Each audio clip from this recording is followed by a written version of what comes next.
Semanas atrás, aquí en Enfoque, dimos inicio a una campaña que busca la sensibilización, la concientización y la difusión de la información que ayuda a identificar, prevenir y enfrentar la trata de personas. Esta campaña, coordinada entre CHHA 1610 AM y el Mary Ward Center, llamada No hay trato con la trata, compromiso de todas y todos, emite hoy su segundo episodio. Porque reconocemos que este tema es sumamente amplio, también les diremos que lo hemos dividido en varios ángulos y puntos de vista, y el día de hoy específicamente lo haremos enfocados a hablar de la trata de personas con fines de explotación laboral. Así que les invitamos a quedarse con nosotros. Mi nombre es Daniela León, pero antes de hablar con nuestros especialistas y de presentarlos y de presentarles también a nuestra coanfitriona, quiero decirles y recordarles que esta campaña es una campaña que trasciende fronteras, porque si la trata, el delito, es un delito que trasciende fronteras, pues las estrategias para enfrentarlos también. Y eso lo hacemos con el apoyo y la colaboración de varias radios y redes que nos acompañan y que hoy están aquí también para saludarnos. Así que vamos a empezar con, si les parece, Óscar Pérez, quien es coordinador regional para América Latina y el Caribe de la Asociación Mundial de Radios Comunitarias, AMAR. Hola, Óscar, ¿cómo está? ¿Qué tal, Daniela? Daniela, es un gusto estar aquí nuevamente con usted, de verdad. Saludos, Eva, y saludos también a este gran equipo que ahora nos acompañará durante el programa, ¿no? Como les dijimos al inicio, desde la Asociación Mundial de Radios Comunitarias AMAR para América Latina y el Caribe, y desde esta coordinación regional que nosotros representamos aquí, desde San Salvador, El Salvador, Centroamérica, queremos seguir aplaudiendo y queremos seguir, digamos, apoyando esta campaña, porque ciertamente no debe haber trato con la trata, ¿verdad? Me parece que este es un tema muy importante, el de hoy, el que tiene que ver con esa trata con fines de explotación laboral. Me parece que es un tema muy, muy presente. Así que desde AMAR, un gran saludo y sigamos adelante. Muchísimas gracias, Óscar. Estamos también acompañados de Melissa Coral Flores. Ella es representante de la emisora internacional Estéreo, que está ubicada en Ipiales, frontera Colombia-Ecuador, que es una radio además que es parte de la red Sindamanoy, que es a su vez parte de Fede Medios, la Federación de Emisoras Comunitarias de Colombia. Melissa, muy buenas tardes. Muy buenas tardes con todos. Muy gustosa de saludarlos. Les hablo desde la frontera sur de Colombia. Soy en representación de la emisora comunitaria internacional Estéreo. Tenemos el firme compromiso de hacerle frente a esta problemática de la trata de personas, y en este segundo episodio el abordaje de trata de personas con fines de explotación laboral. Es una problemática que nos aqueja, que vulnera los derechos, y desde la puerta a Latinoamérica y desde nuestros objetivos y fines estamos muy firmes para hacerle frente a esta problemática. Muy gustosos con todos los expertos que hoy nos acompañan y con este programa y proyecto Nuevos Trato con la Trata, un compromiso de todos. Muchísimas gracias, Melissa. Gracias por eso y por acompañarnos y transmitirnos en vivo. Además, sé que lo están haciendo desde Radio Internacional. Ahora le vamos a dar la bienvenida a Yolani Pérez, quien representa Radio Progreso y nos saluda desde Honduras. ¿Cómo está, Yolani? Hola, buenas tardes. Bueno, no sé si me entienden. Es un gusto ser parte de esta campaña. Yolani, muchísimas gracias por su participación. Sé que se queda conectada con nosotros, pero vamos a continuar adelante. También les queremos comentar que Sergio Arévalo de Radio Universidad, que es de la Radio Universidad Autónoma de Coahuila, Saltillo, se va a unir en breve, pero ellos también están transmitiendo este programa y lo van a retransmitir en su radio que está en México. Y también Camilo de Radio Oriente Estéreo, que está ubicada en Cali. Esas son las emisoras aliadas que están compartiendo en este momento este programa que se llama No hay trato con la trata, compromiso de todas y todos. Bueno, nuevamente se han reportado de muchos lugares de Latinoamérica. Yo también me quiero reportar desde la ciudad de Toronto. Así que buenos días, buenas tardes, buenas noches, desde donde nos escuchen, a la hora que nos escuchen. Como les había dicho, hoy hablaremos sobre el tráfico de personas con fines de explotación laboral, y lo haremos acompañados de expertos, de especialistas y de personas que viven de experiencia propia este problema. Pero antes, darle la bienvenida a la coanfitriona de este programa, quien es Eva Rodríguez, responsable también de la estrategia de prevención de la trata de personas del Mary Ward Center, y quien nos acompaña hoy. Bienvenida, Eva. ¿Por qué hablamos de la trata de personas con fines de explotación laboral? ¿Por qué es importante? Daniela, buenas tardes. A ti y a todos, muchísimo gusto de estar aquí hablando de un tema que no es gustoso. porque hablamos de trata de personas, que es un delito, que es un crimen que afecta a la humanidad. Las organizaciones como Naciones Unidas, como la Organización Internacional del Trabajo, dice que este delito está presente en más de 137 países. Eso podría ser 138, 140, no sabemos cuántos. Es un delito que se aprovecha de la necesidad y de las vulnerabilidades de las personas, necesidades de tipo económico, necesidades de crisis que existen en los países, conflictos, distintas circunstancias, para usar a las personas, para someterlas, para explotarlas de distintas maneras. Y la explotación laboral es una de estas formas. La Organización Internacional del Trabajo dice que en el mundo existen actualmente 49.6 millones de personas que son explotadas laboralmente. Estamos hablando solamente de explotación laboral. Uh-huh. Entonces, es un grave problema. Y es un grave problema que se siente incluso en países como Canadá, que tienen algún reconocimiento por ser protectores de los derechos humanos, por ser protectores de derechos en general de las personas, porque dan la bienvenida a poblaciones migrantes, pero aquí también se hace presente. Y la población de América Latina, la población de nuestros países, es una de las grandes afectadas por la trata de personas. En este caso, como hoy estamos hablando, por la trata con fines de explotación laboral. Y quiero poner estos datos sobre la mesa para darte paso a la presentación de los expertos a todos ustedes. De esos 49.6 millones que son víctimas de trata de personas, se dice que 17.3 millones son víctimas del sector privado, algún tipo de compañía, empresa privada, esas grandes constructoras, empresas prestadoras de servicios de turismo, empresas que tienen grandes bodegas de almacenaje, puertos, grandes contratistas de este tipo. 6.3 millones son víctimas de explotación con fines sexuales. 3.9 millones están siendo explotadas por condiciones expuestas por los mismos estados. Y aquí es donde uno se pregunta, ¿esto qué es? Uh-huh. Las grandes mineras operadas por países que utilizan a niños, a niñas, a mujeres en la explotación de minerías a cielo abierto o en otros tipos de servicios. Entonces nos enfrentamos a una realidad que es promovida por todos los sectores. Qué fuerte los datos, porque además nos lanzan en la cara una realidad muy palpable y de la que necesitamos hacer conciencia. Eva, vamos a hablar ahora sí en este programa mucho más a profundidad del tema que tú nos has puesto muy bien sobre la mesa con estos datos. Queremos hacerlo con la opinión también que trascienda fronteras. Entonces tenemos invitado de aquí de Canadá, invitados desde México. Quiero darle la bienvenida a Berenice de la Peña Aguilar. Ella es catedrática e investigadora en la línea de psicología con grupos vulnerables. Está en la Universidad Autónoma de Coahuila en Saltillo, México, pero además desarrolla proyectos desde la psicología y los derechos humanos para esta facultad con atención en grupos vulnerables como, por ejemplo, mujeres, migrantes, familiares desaparecidos, personas sordas, adolescentes en situaciones de cárcel o personas víctimas de violencia sexual. Bienvenida, Berenice, ¿cómo está? Muchísimas gracias, Daniela. Saludos desde Saltillo, Coahuila, México. Muchas gracias por la invitación. Saludo a mis compañeras y compañeros que también estamos compartiendo esta emisión tan importante en donde hablamos de un tema que, si bien es conocido por todas las personas, a veces en el cotidiano, en la calle, en la vida diaria, nos cuesta trabajo reconocerlo. Gracias, Berenice. Le damos también la bienvenida a Luis Alberto Mata, director de Amigrar, oficina donde se ofrece consultoría de inmigración. Luis Alberto Mata tiene experiencia trabajando con víctimas y sobrevivientes de human trafficking o de trata de personas y fue fundador también del Toronto Counter Human Trafficking Network desde abril del 2018 hasta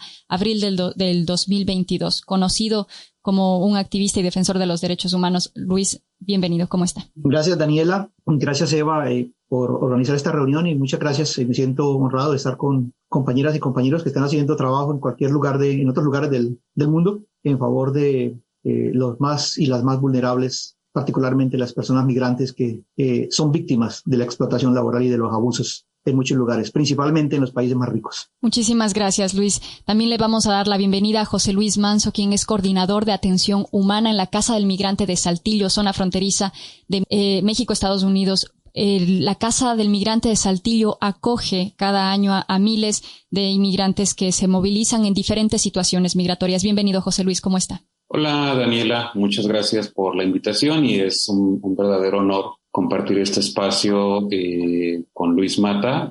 Ya escuché un poquito de su presentación, con Bere de la Peña, quien conozco desde hace muchísimos años, y bueno, el alcance que esta misión va a tener justamente en el marco de esta campaña de No hay trato con la trata. Muchísimas gracias, José Luis. Bueno, vámonos ahora sí con las preguntas. Hemos dado una breve pincelada al tema del que vamos a abordar y a profundizar hoy, y si les parece, quisiera empezar con Luis, entendiendo un poco cómo la perspectiva desde acá, y vamos comprendiendo toda esta unión. Empezaba el programa compartiendo algunos titulares que hablaban sobre cómo es actual el tema de la trata, pero uno de ellos decía que recientemente, a inicios de este mes, se rescató a 64 personas víctimas de trata de personas en temas de explotación laboral. Luis, este tema, por supuesto, nos lleva a preguntarnos qué tan frecuente es el tema aquí en Canadá. Gracias, Daniela. Es muy buena pregunta. Mira, voy a comenzar con algo. Justamente ayer hubo marchas en 8 ciudades del Canadá, en 4 provincias, y marchas multitudinarias de voces unidas, de gente haciendo advocacy, organizaciones, pero también muchos y muchas migrantes pidiendo justicia. La trata de personas para la explotación laboral es algo muy común en el Canadá, desafortunadamente. Viene sucediendo con mucha frecuencia y solo apenas en los últimos, digamos, 2-3 años ha logrado cierto reconocimiento en la opinión pública. Un muy mediano o pequeño reconocimiento, todavía es mucho lo que falta por conocerse, y hay mucha propaganda acerca del tráfico para explotación sexual, pero muy poco conocimiento y muy poca información para contar la explotación laboral, o cuando hay una interseccionalidad entre las dos situaciones, sex and labor trafficking. Y esto sucede porque hay huecos, lo que llaman aquí gaps en la legislación, que permiten que esto suceda. Una legislación muy pobre cuando regula, por ejemplo, las agencias temporales de empleo, por ejemplo, que utilizan esos vacíos en la ley para aprovecharse, digamos, de la vulnerabilidad y de la falta de información de gentes, de migrantes que vienen de los países del sur, del Global South particularmente, y también el desbalance que hay en las políticas inmigratorias. Canadá tiene unas políticas inmigratorias que han creado unos vacíos significativos, como por ejemplo una política, por ejemplo, de los permisos de trabajo cerrados, por ejemplo, que son permisos que traen el nombre del empleador. Es algo que viene como del feudalismo, donde un trabajador pertenece a un empleador y se debe a ese empleador. Utilitan la explotación y los abusos laborales. Entonces, aparte de eso, ayer se decía justamente en la marcha que hay 1.7, casi 700,000 personas puedan estar sin estatus, viviendo underground, viviendo en la sombra, sin acceso a los servicios sociales, sin acceso a los servicios de salud. Y en esta vulnerabilidad, a coerción por el tema de la deportación, posiblemente, de ser detenidos, porque eso es lo que usan los explotadores para atormentar y para abusar a estas personas. Entonces, si hay más de 500,000 de personas en esa situación, ¿cómo es posible que un país que se reconoce internacionalmente como el país de los derechos humanos permita que existan esos vacíos en la ley, en la legislación y en las políticas y en las regulaciones para que exista un volumen tan alto de gentes que son vulnerables y que en un sistema capitalista, de desarrollo capitalista, como bien lo planteaba Eva en las cifras que ofreció y en la información que nos dio también Daniela, el sistema está hecho para producir más a menor costo. Y cuando hay un universo de gentes vulnerables, fáciles de ser explotadas y fáciles de ser abusadas, estas situaciones se producen con mucha facilidad, y por eso están sucediendo en Canadá. Luis, concluyo con esto, que uno de los sectores más afectados es el sector migrante. Definitivamente, los migrantes y las migrantes son uno de los sectores más vulnerables, justamente porque si no se tiene residencia permanente, si no se tiene ciudadanía, entonces tienes un acceso limitado o ningún acceso a los servicios sociales, a la atención de las organizaciones de supplement, de apoyo para el establecimiento, no tienes acceso a la salud, y por supuesto, si tienes un accidente y sufres una lesión, tienes que mantenerte y seguir trabajando como estés, porque no hay acceso. Voy a ponerles un ejemplo muy sencillo. Conocí un caso de un joven que estaba limpiando unas gradas eléctricas y metió un dedo por accidente, le cortó el dedo más pequeño de la mano, trozado completamente, y el empleador, que era un contratista, le dio $500 y lo despachó para Honduras de regreso. Entonces, ¿qué haces tú sin un dedo menos en tu mano, con mucho dolor, con algunas pastas para el dolor, unas gasas y $500 en el bolsillo, y regresarse a tu país después de que hiciste un préstamo, según tengo entendido, un préstamo que era aproximadamente de $6,000 o $7,000 para haber venido a Canadá, aparte de los tiquetes aéreos? ¿Cómo es posible que una persona de estas, después de haber tenido esta situación, digamos, de abuso, de desprotección, sea enviada de regreso a su país simplemente de esa manera. Falta de información, falta de protección, falta de vigilancia en casos como estos, por ejemplo. Luis, muchísimas gracias por darnos una pincelada de cómo se ve aquí estas vulnerabilidades que dejan o permiten pues la explotación laboral también desde los huecos legales que hay. Quisiera ir ahora con la experiencia que José Luis, usted desde la Casa del Migrante en Saltillo, ¿qué es lo que ha podido haber en relación a este tema? Sé que la migración de los migrantes que pasan por la Casa de Saltillo viven diversas razones por las que están allí, pero en este caso particular en relación al tema de la trata de personas con fines de explotación laboral, ¿qué es lo que usted ve como principales características de esta migración? Sí, gracias. Creo que la situación en México no es distinta a la que nos plantea Luis en Canadá. No tengo el tema tan monitoreado y creo que tampoco hay muchas organizaciones en México que se dediquen a observar este tipo de ejercicio ilícito en tema laboral. Ciertamente la ley de migración del 2011 garantiza, por lo menos en papel, el acceso al trabajo como uno de los derechos, junto con el derecho a la educación y el derecho a la salud, pero luego con el reglamento de la ley pues vienen muchos candados que imposibilitan la gente, las personas en movilidad humana puedan acceder a este tipo de servicios en el país. Podemos decir que un gran porcentaje de la población que llega con nosotros a la Casa del Migrante Saltillo cumple un perfil perfecto para enfrentarse o para vivir una situación de explotación laboral o una situación de tráfico de personas con fines de explotación laboral, ¿no? Son personas que salen de su país porque no tienen un trabajo bien remunerado, porque son personas que pueden tener alguna especialización, ellos le llaman peritos, sobre todo en Honduras, que son peritos en educación, en derecho, en sistemas computacionales, pero la ausencia o la no cabalidad de oferta laboral con estos perfiles, digamos, profesionales, pues también los hace salir de su país de origen y enfrentarse a situaciones laborales con un salario y con una contratación prácticamente sin poder generar antigüedad, no solamente en México, sino en los diferentes lugares por donde pasan antes de llegar a territorio mexicano. La ley de migración en México establece que cualquier empresa que quiera contratar personal extranjero pues debe cumplir ciertos requisitos, como la carta de invitación, pero para que esta carta de invitación sea enviada, pues la persona tiene que estar en su país de origen, no en México, y luego justificar por qué va a contratar una persona extranjera y no una persona mexicana, sabiendo que al menos en Saltillo hay una rotación impresionante de empleados en todas las maquiladoras y en todas las fábricas, ¿no? ¿Provenientes de dónde, José Luis? El mayor porcentaje de personas que nosotros recibimos es de Honduras, Venezuela, El Salvador, Guatemala. Nicaragua recientemente vemos un incremento por la represión religiosa que están viviendo ahorita y el tema social que no ha terminado de cuadrar en ese país. Gente de Venezuela, ya lo había dicho, de Colombia y recientemente gente de Ecuador por la situación que también se está viviendo en el país en los últimos meses, ¿no? Uh-huh.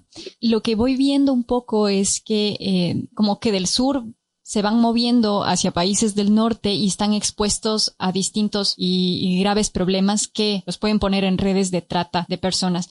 Berenice, ahora para movernos también un poco ya desde la parte de la investigación, quisiera entender cuáles son esas características que ponen vulnerable a una persona. Es decir, cuando una persona está expuesta a ser víctima de una red de trata. La situación de vulnerabilidad que una persona vive, que le expone a una red de trata, es mucho o principalmente la parte económica. Cuando las condiciones de vida que la persona lleva no son las adecuadas para tener una vida digna, la persona va buscando estos espacios en donde pueda tener acceso rápido y efectivo al trabajo. La condición de capitalismo, que ya lo habían platicado, hace que muchas veces cuando se empieza a trabajar o cuando se empieza a tener este contacto con los contratistas, las condiciones se vean normales, porque muchas personas viven situaciones de explotación con los horarios, con los trabajos, con la cantidad de carga de trabajo que se tiene, y entonces muchas de las promesas que se hacen se ven como normales. Entonces empezamos a normalizar la situación de un trabajo exhaustivo, de un trabajo con mala paga, de condiciones en donde las personas se tengan que trasladar o tengan que vivir en hacinamiento como parte de una situación que yo tengo que soportar para poder tener un ingreso a mi casa, para poder tener un sustento conocimiento que pueda compartir. Si a esto se le suman las condiciones sociales, como lo mencionaba ahorita José Luis de la Casa del Migrante, como lo mencionaba también Luis Alberto Mata, en relación a que hay persecución en los países, a que hay inseguridad, a que hay todas estas condiciones naturales que afectan las condiciones económicas y que las condiciones políticas no son las adecuadas y las leyes van dejando estos huecos, entonces vamos sumando indicadores que hacen que una persona pueda más fácilmente estar en una condición de explotación. A esto habrá que sumarle también las condiciones, por ejemplo, de edad, de género, de etnia que la persona pueda tener, porque entre más condiciones de grupos, de pertenencia a grupos vulnerables, la persona es más fácil que entre a una red de trata y que ya no salga de ella. Eso es la parte muy preocupante, en donde por cada grupo vulnerable que la persona pueda atravesar, si es mujer, si es niña, si es indígena, si es migrante, si está en una condición de pobreza o de pobreza extrema, hace que las condiciones para que ella o él se mantenga en una trata de personas sea todavía más difícil para poder romper todos estos vínculos. Daniela, sí, adelante, por favor. Perdón, ¿vas a agregar algo a eso tan importante que acaba de recoger Berenice? Y es la Organización Internacional del Trabajo ha puesto también el cambio climático como uno de los elementos generadores de migración y generadores de, digamos, vulnerabilidades para ser víctima de la trata de personas. ¿En qué sentido el cambio climático? Grandes inundaciones o largas sequías, pérdida de cultivos, pérdida de fuentes de ingresos económicos, especialmente para países como los nuestros en América Latina, que vivimos todavía de una economía rural extensa, rica, somos despensa para el mundo. Entonces, cambio climático se ha convertido en un foco importante de investigación y de atención en lo que tiene que ver con generación de trabajadores migrando hacia otras latitudes y vulnerabilidades que ponen a la población a expensas de los traficantes de personas. Y otro punto que no mencioné antes respecto a las estadísticas es que las Naciones Unidas dicen que en el mundo existen 272 millones de migrantes. De ellos, 169 son trabajadores migrantes, 169 millones de trabajadores migrantes, y 25.6% de ellos vienen de los países de América. En general, Américas dicen, pero el 67% de este número es de América Latina. Estamos hablando de México hacia Argentina, viene ese 25.7%. O sea que estamos hablando de aproximadamente 43 millones, un poco más de 43 millones de trabajadores migrantes de América, y de esos 43, sobre 37 millones vienen de América Latina moviéndose entre los países.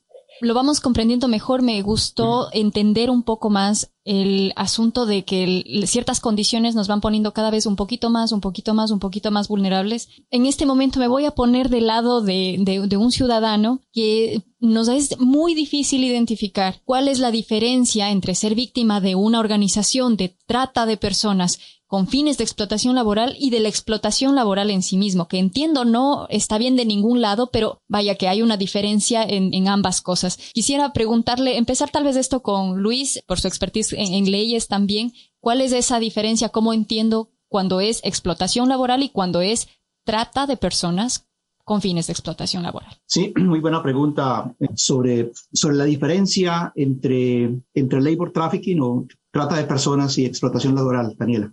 Lo primero que tendría que decirte es que cuando hay coerción, cuando hay engaño, lo que llaman aquí decepción en inglés, cuando hay amenazas, hay acoso, harassment, cuando hay retención de documentos, cuando hay aislamiento, en esos momentos se tejen elementos que tienen que ver con la trata de personas. Uh-huh. Cuando simplemente se están violando los employment standards, las leyes laborales, como por ejemplo pagar por debajo del mínimo, como no reconocer el trabajo extra o el trabajo en días festivos, como por ejemplo no ofrecerle seguridad y protección a los trabajadores y a las trabajadoras cuando tienen que manejar químicos o herramientas o ese tipo de cosas, o despedirlos sin justa razón. Eso tiene que ver directamente con las leyes laborales específicamente, y se supone aquí en Canadá y particularmente aquí en Ontario, donde estamos nosotros, se supone que todas y todos tenemos acceso a esas leyes independientemente del estatus, cosa que no es tampoco tan cierta en la medida en que cuando la persona tiene limitaciones del idioma tiene limitaciones de información y no se le asesora a tiempo y no hace ningún tipo de queja, finalmente hay mucha impunidad. Pero sí, la diferencia básicamente entre la trata de personas y la explotación laboral simple es, como dije al comienzo, la coerción, y la coerción viene justamente porque hay un desbalance en el poder. O sea, que el patrón tiene una información, tiene el manejo del idioma,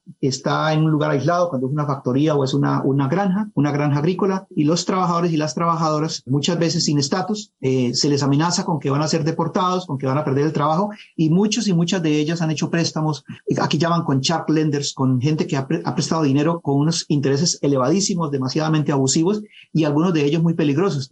Conozco el caso también por cierto, nuevamente Honduras, qué pena mencionar solamente ese país, pero es que se me vienen a la cabeza estos dos casos al momento de un muchacho en London, Ontario, cuyo hermano fue asesinado en Tegucigalpa porque se negó a pagar a tiempo una serie de préstamos a la persona que hizo el préstamo allí en ese lugar, y entonces le asesinaron a un hermano. Con los años se vino a descubrir, al principio se parecía que era un hecho aislado, pero después se vino a descubrir, según él mismo informó, que tenía una conexión concreta con el caso de que él no honró a tiempo esas deudas, lo cual indica que hay toda una cadena de abusos que se dan desde la gente que está haciendo la reclutación, que son gentes abusivas que están en esos lugares haciendo propaganda con inmigración fácil, documentos, un futuro mejor, etcétera, y cobran dinero por eso, cobran mucho dinero por darle la oportunidad, entre comillas, a la persona. Luego viene aquí un contratista que se encarga de cobrar más dinero y de ubicar al trabajador con un empleador, y aparentemente el empleador no conoce el proceso, porque el empleador se entiende con el contratista se entiende con el reclutador, y el trabajador o la trabajadora se entiende con nadie. O sea, finalmente es la víctima en medio de todo ese proceso.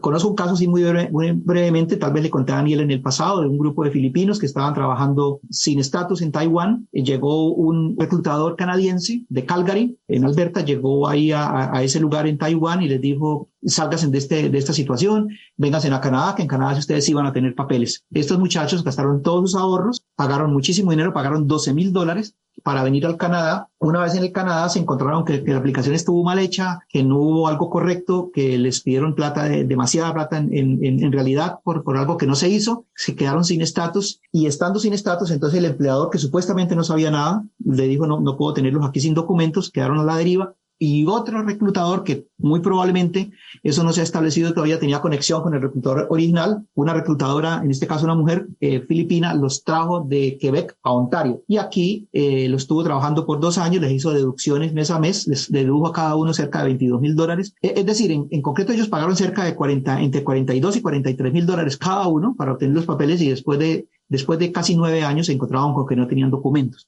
Entonces, estos vacíos que facilitan que los reclutadores, los contratistas, y algo muy importante que mencionó ahora Berenice en los elementos de investigación, lo que tiene que ver es con la pobreza. Estas personas aquí viven en rooming houses, en sitios creo que lo definió con una palabra concreta, se me olvidó ahora, casas de hacinamiento, no recuerdo la palabra que usaste, pero es excelente.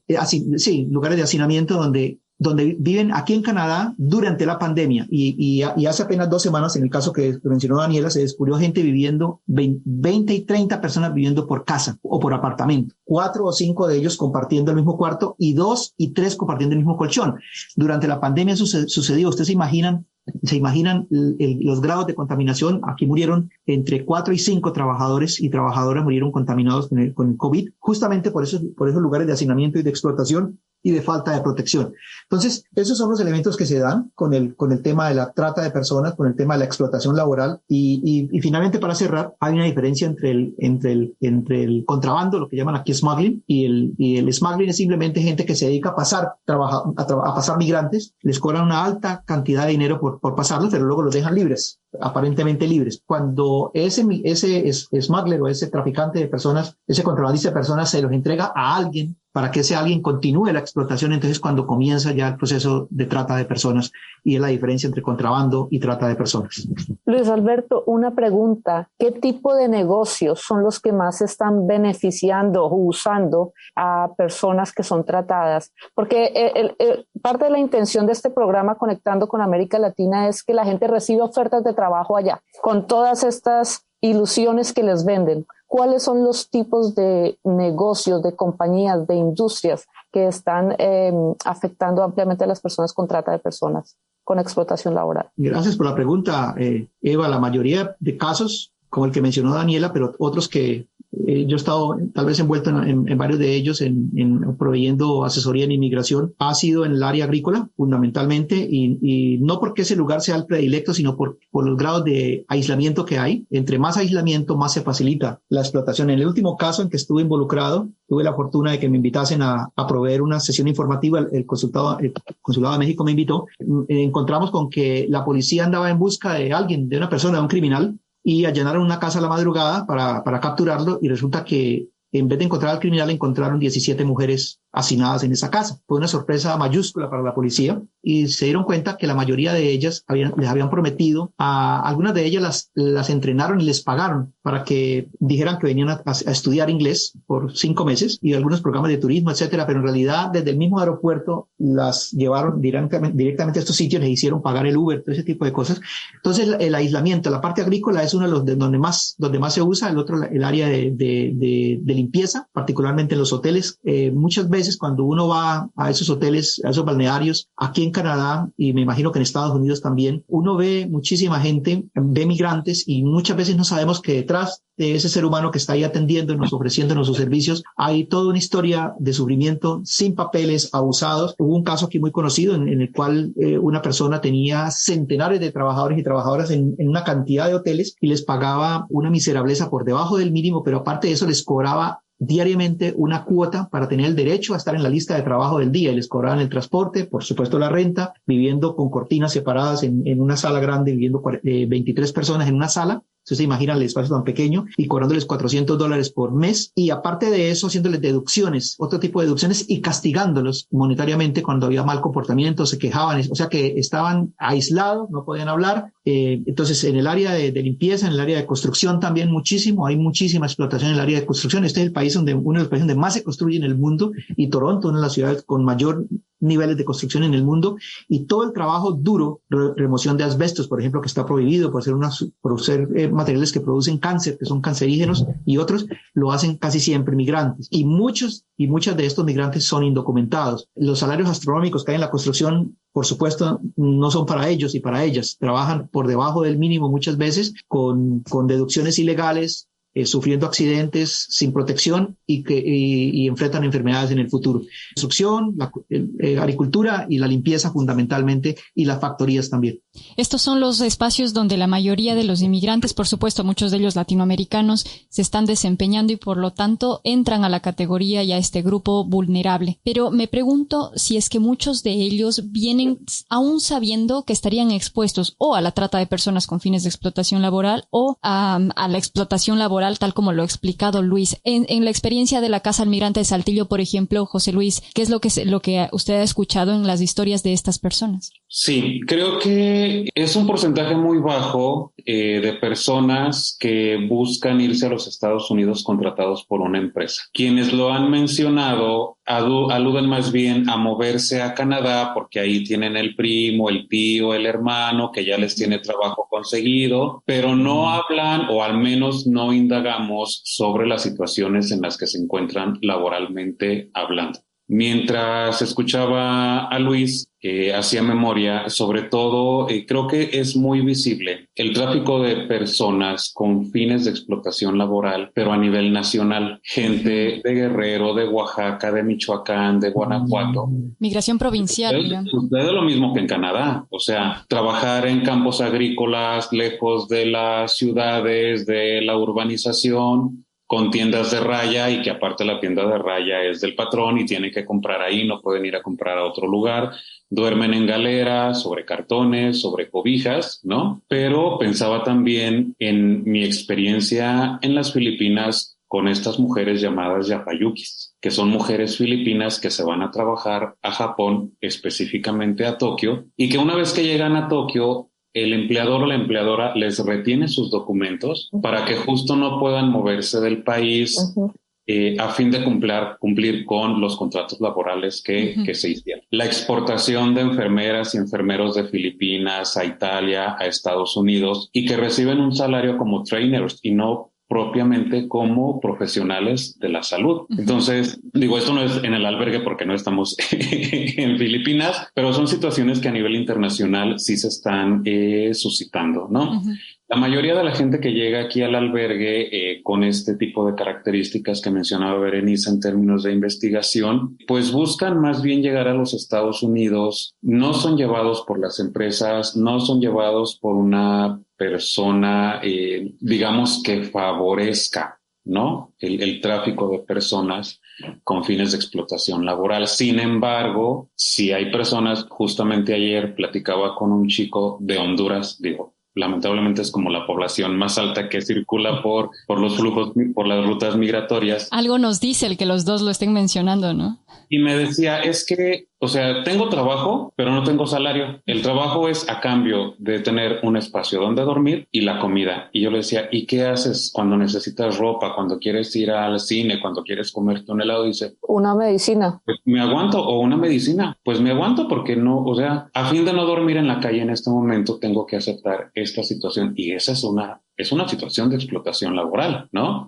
Lo que mencionaba Luis hace poco también, donde hay amenazas, donde hay coerción, donde hay hostigamiento, pues aparte no es solamente la explotación laboral, es también una situación de tratos inhumanos. Digo, habitaciones con hacinamiento de personas, eso ya raya un poquito más en el tema también de la tortura, ¿no? Sí, es bastante complejo en términos de no solamente estamos hablando de lo que legalmente se puede considerar una explotación laboral. Aquí hay cosas que están pasando aunque legalmente no entren en la tipificación, son explotaciones. Eva, nos decías. Sí, quisiera preguntarle a Berenice también desde el lado de investigación. Ayer en la mañana en CBC Noticias escuchaba acá en Toronto que hablaban sobre la migración desde Suramérica hasta Norteamérica, Estados Unidos, Canadá. Entonces, ahora una nueva frontera que es crítica es el tapón del Darién, que es la selva húmeda que es la frontera entre Colombia y Panamá. Y mencionaban algunos datos. Estaban hablando de 25,000 personas que están pasando, es el cálculo que ellos tienen han pasado durante este año. Solo durante este año, 25,000 personas, estamos hablando de menos de 3 meses. Y hablaban el año pasado con un altísimo flujo de población venezolana, incluso haitianos y cubanos que bajan hasta Ecuador y Colombia para pasar el tapón. Son unas cosas que uno dice, pero a ver, no, son incomprensibles, digamos, en una lógica, la lógica que yo manejo al menos. Pero también africanos y asiáticos. Y este año hablaban de un altísimo flujo, ya no venezolanos en 2021 y 2022, que fue el altísimo flujo atravesando el tapón del Darién para llegar a Centroamérica y subir hacia Estados Unidos y Canadá, sino este año hablaban de asiáticos, sobre un 80% hablaban de población asiática viajando a Ecuador y a Colombia para atravesar y cruzar estas fronteras. ¿Ustedes tienen información desde la investigación que hacen en las casas de paso? ¿Ustedes cómo están recibiendo estas poblaciones? Asiáticos, africanos, ya estamos hablando de fuera de América Latina, gente. Ya desde hace varios años por aquí por Saltillo pasa gente de África, gente de Asia, pero ha sido mínimo. Mucho de la migración que tenemos de personas que llegan a Saltillo es migración que viene a trabajar traído directamente por las empresas y que a partir de ahí se van jalando las otras comunidades que van también colaborando en las empresas. Pero vamos, sería una migración distinta a la que estamos hablando. La mayor población que recibimos por esta parte del norte es justamente la migración centroamericana que se concentra y que pasa para este lado noreste de México. Por lo general, la migración que va de África o de Asia va más cargado hacia lo que es el noroeste, Tijuana, Ciudad Juárez. Por allá son los flujos que más constantemente se ven de personas que provienen de otros continentes. Les quiero invitar a todos a que participen en la siguiente pregunta. Nada más recordarle a nuestra audiencia que estamos en el segundo programa de No hay trato con la trata, compromiso de todas y todos, y la edición de este episodio es acerca de la trata de personas con fines de explotación laboral. Si tienen preguntas, si tienen comentarios para este o el programa de la semana del mes entrante, donde vamos a abordar el mismo tema, les invitamos a comunicarse a nuestro WhatsApp al 416-577-0228 o a dejarnos también un email si es que quisieran compartir alguna historia un poco más profunda. Lo pueden enviar a info@chha1610am. Muchísimas gracias por compartirnos esto. Nos va quedando poco tiempo y pues muchas cosas quedan sobre el tintero para entender bien cómo funciona, cómo opera la trata de personas y pudimos dar como acercamientos grandes y a entender a través de sus ejemplos cómo opera. Pero algo importante también es entender qué podemos hacer para prevenirlo. Entonces quisiera pedirles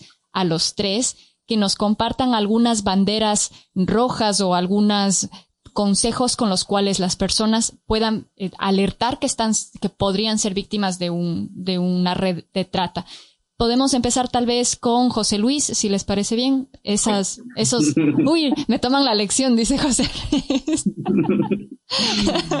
Bueno, en México es como muy anecdótico, ¿no? Pero cuando salen estas vacantes de tolerancia a la frustración, trabajo bajo presión, disponibilidad de horarios, esa ya es una alerta de que pues me van a explotar, ¿sí? Pero pues a veces también la necesidad de la gente pues la hace colocarse en ese tipo de situaciones. Nosotros aquí en una pequeño ejercicio de prevenir este tipo de situaciones, sí les comentamos a la gente que llega al albergue que el tiempo extra se paga doble aunque no tengan un contrato laboral, que si el empleador le pide quedarse más tiempo, pues tiene que ser con el pago necesario. Estamos pidiendo, ahorita lo que nosotros pedimos es que los empleadores que llevan gente paguen mínimo 250, que está un poquito arriba del salario mínimo para Saltillo, son como 45 pesos más. Uh-huh. Y sobre todo que no rebasen las 8 horas de trabajo. Obviamente las 8 horas cuentan pues en México todavía a partir de que se llega al lugar de trabajo, ¿no? Creo que también es necesario que las personas en contexto de movilidad sepan a dónde acercarse si hay una situación de retención de salarios, de retención de documentos, que aquí en Saltillo ya se dieron 2 casos, uh-huh, donde empresas de seguridad privada le retuvieron documentos de identidad a una persona de El Salvador y a una mujer de Nicaragua. Entonces, todas esas situaciones las pasamos al área jurídica, pero creo que sí son elementos que se deben tener en cuenta, ¿no? El hecho de, porque también se da una situación de te doy vivienda, no pagas servicios, te doy la comida, pero te voy a pagar menos. Entonces, claro, ahí es donde siempre alertamos a la gente. Ok, pues digamos como ¿cómo decirlo? El plus que el empleador le ofrece de vivienda, servicios y alimentos, eso debe ser independientemente de su salario. Porque muchas veces dicen, te lo voy a dar, y no es negociable. No te lo voy a descontar, ¿no? Entonces creo que esa es una súper bandera roja para la gente cuando está en una situación que no tiene documentos para trabajar en México. Por lo menos que sepan que la ley no ampara ese tipo de explotación. Sí. Creo que a veces cuando comparamos la realidad con lo que pasa se vuelve muy difícil, pero tal vez la información misma ya sea un buen paso en pro de los derechos que esperamos que la gente lo pueda conocer. ¿Qué tal si nos cuenta Luis esas 3 banderas o esas listitas pequeñas de banderas que pueda ofrecer como parte de la ayuda para las personas? Muy parecido a lo que José Luis acaba de mencionar, muy parecido. Yo le agregaría solamente a lo que mencionó José Luis, que qué casualidad, pero se cruza el fenómeno, es muy semejante. Pareciera ser que el problema de justicia social y de inequidades y pobreza se da a diversos niveles, pero se da igual en cualquier lugar del mundo, porque aquí también existen los lugares con la pobreza, pero no se percibe, ¿no? Yo diría que cuando hay propaganda vendiendo la ilusión de que esto es un paraíso, de que se va a ganar más, sí, efectivamente se gana más por el costo del dinero, pero también se paga más. No se le advierte a la gente que la renta es astronómicamente costosa, que la comida y el transporte es astronómicamente costoso. Entonces, cuando se le da solamente una parte de la información que va a ganar más y la persona se viene con esa ilusión, después se topa con la realidad de que efectivamente gana un poquitico más, pero paga tremendamente mucho más de lo que pagaba antes. O sea que hay un desbalance. Lo otro es las redes sociales. Cuando la información se da a través de Facebook, por ejemplo, y esas redes de esa manera creando como esos engaños colectivos, sin que haya, digamos, una oficina en un lugar concreto que se le pueda hacer seguimiento, sino que todo es como en el aire, ¿no? Como en la nube. Esa es otra señal que muy a menudo se da. Hemos encontrado muchos casos de propaganda que es a través de las redes sociales y que después simplemente desaparece. pero la gente ya ha pagado el dinero para venir. Y también, incluso, me gustó mucho lo que planteó Berenice antes sobre desde el punto de vista investigativo, el tema de la pobreza y las inequidades, pero quería mencionar que también estudiantes internacionales, hay estudiantes que vienen de clase media, incluso media alta, porque he conocido casos, y vienen sus padres en la angustia de ofrecerles un futuro mejor a sus hijos, les financian la venida a Canadá. Y hay colegios de garaje aquí también en Canadá. Hay, entre más rimbombante sea el nombre, internacional, no sé qué cosa, ya ahí comienzas a sospechar, más alerta. Y conocí un caso de 3 estudiantes, todas ellas de clase media alta, y 2 de ellas expresamente no querían decir absolutamente nada porque no querían que sus amistades y sus padres conocieran lo que les había sucedido aquí en Canadá. Una de ellas tuvo harassment sexual y bueno, y los abusos y la discriminación y todo lo que sufrieron, pero por venir de una categoría social no querían que eso se ventilara, no querían denuncia y pagaron una cifra astronómica para un colegio que no les exigía inglés, lo cual es muy sospechoso que en Canadá un colegio no te exige inglés cuando lo primero que te exigen es nivel 7 u 8 de inglés para comenzar. Uh-huh. Pero este colegio no, vénganse, o sea, como todo, como dicen aquí, easy peasy, como muy fácil, uh-huh. Eso ya es muy sospechoso. Alerta. Que ahí hay algo, hay gato encerrado. Vamos a tener un programa sobre estudiantes internacionales, ahí entonces de pronto te fichamos, Luis.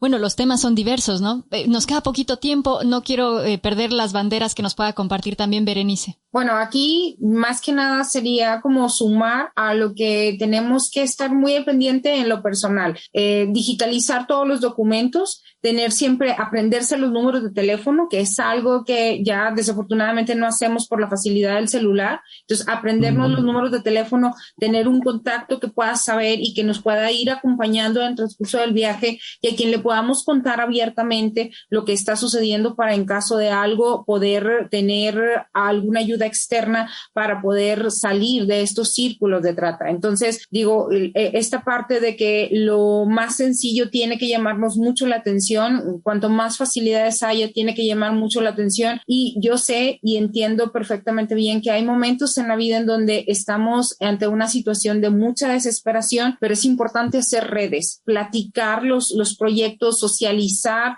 las decisiones que se van tomando, porque en la medida en que más se socialicen, más vamos a poder saber si alguien más ya experimentó una situación igual, una situación parecida, y eso nos puede dar todavía más luces sobre las decisiones que se van tomando. Este tipo de programas que llega a diferentes países y que permite compartir la experiencia desde lugares del mundo distinto, creo que va a ayudar mucho para que las personas puedan estar al pendiente de todas estas banderas y tomar las mejores decisiones para su vida, no de manera tan forzada, sino de una manera consciente. Entonces, cuando se toma esa decisión, pues esta parte de digitalizar documentos, estar al pendiente de las condiciones. Recordemos que muchas ocasiones quienes violentan son sumamente amables y nos hablan de bajarnos el cielo, la luna y las estrellas y enamoran y endulzan el oído. Entonces, tener una mente muy fría para saber hacia dónde van encausados los proyectos que vamos a tomar.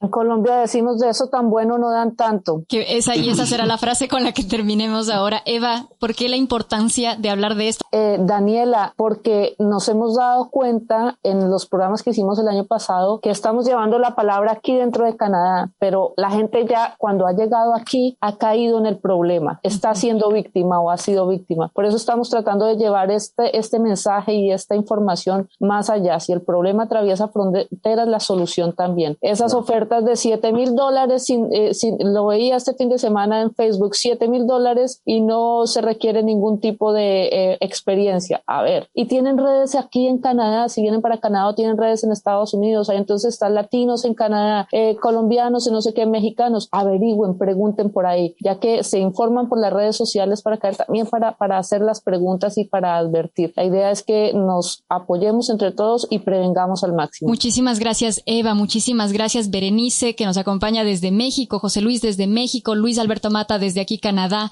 Eva Rodríguez, que me acompaña como coanfitriona de este programa. No hay trato con la trata, compromiso de todas y todos. Les agradecemos su participación, igual que a las radios que nos han acompañado, a la red AMAR, a Radio Progreso desde Honduras, a Radio Internacional Estéreo desde Ipiales, a la Radio Universidad Autónoma de Coahuila, Saltillo también, y al Radio Oriente Estéreo, que nos acompañó desde Cali. Muchísimas gracias. En un mes más volvemos a abordar el tema No hay trato con la trata. Compromiso de todas y todos. Muchísimas gracias. Nos quedamos en CHHA 1610 AM. Un abrazo. Mi nombre es Daniela León.